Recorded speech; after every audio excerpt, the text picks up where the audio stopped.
ईश्वर दर्शन के उपाय। ईश्वर का क्या दर्शन किया जाता है? हाँ, अवश्य किया जाता है।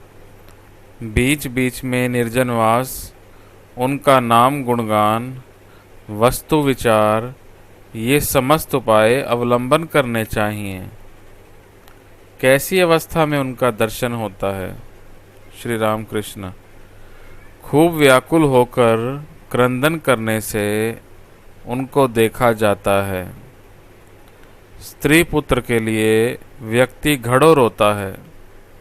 रुपए पैसे के लिए लोग रो रो नदियां बहा देते हैं, किंतु ईश्वर के लिए कौन क्रंदन करता है?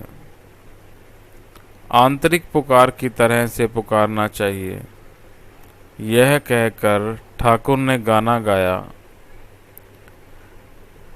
जिसका अभिप्राय यूं है। हे मन, आंतरिक पुकार से पुकारो तो देखूं फिर माँ कैसे रह सकती है, कैसे श्यामा रहती है, कैसे काली रह सकती है। हे मन, यदि एकांत में हो तो जवा बिल्वदल ले लो और भक्ति रूप चंदन मिलाकर माँ के चरणों में पुष्पांजलि प्रदान करो। व्याकुल होने पर अरुणोदय होता है, तत्व पश्चात सूर्य दिखाई देगा। व्याकुलता के बाद ही दर्शन। तीन एक आकर्षण एकत्र होने पर ही वे दर्शन देती हैं। विषय का विषय के ऊपर, माँ का संतान के ऊपर और सती स्त्री का पति के ऊपर। ये तीनों आकर्षण यदि किसी के भी संग में हो तो वह उसी आकर्षण के जोर से ईश्वर को प्राप्त कर सकता है। बात तो यही है, ईश्वर को प्यार करना चाहिए।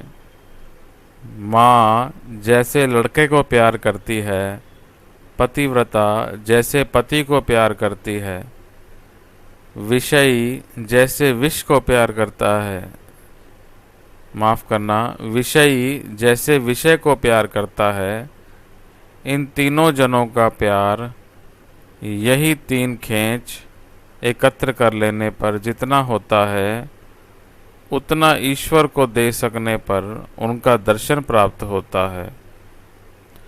व्याकुल होकर उन्हें पुकारना चाहिए। बिल्ली का बच्चा केवल म्यूं म्यूं करके माँ को पुकारना जानता है। माँ उसको जहाँ पर रखती है वहीं पर रहता है। कभी कभी रसोई में, कभी कभी धरती पर, कभी फिर बिस्तरे के ऊपर रख देती है। उसको कष्ट होने पर वह केवल म्यूं म्यूं करके पुकारता है और कुछ नहीं जानता। माँ कहीं भी रहती है, इस म्यूं म्यूं को सुनकर आ जाती है। हरि ओम तत्सत।